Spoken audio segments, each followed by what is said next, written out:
So guys, turuan natin guys yung kapatid natin guys paano i-detect yung pera fake or hindi. So paano mag-detect diyan pag ng pera kung fake or hindi? Paano?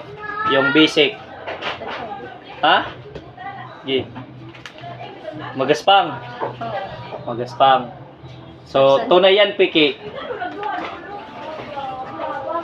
Ungod, di ba? So ganito guys yung mabilis guys mga ma-detect yung pera fake or not, no? Ganito. Oh.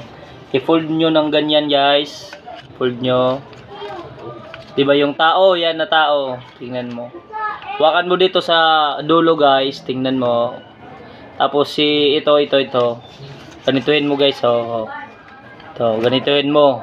Tapos sundutin mo guys yung ilong ni Noynoy Aquino. Pag nag-hatching guys, fake yan guys ha. Tingnan mo guys oh. Pag nag-hatching yan, fake yan. Tingnan mo. Pero hindi di ba nag-hatching oh. Nakatawa pa si Noynoy Aquino. Meaning guys, itong 500 na to, tunay to guys ha.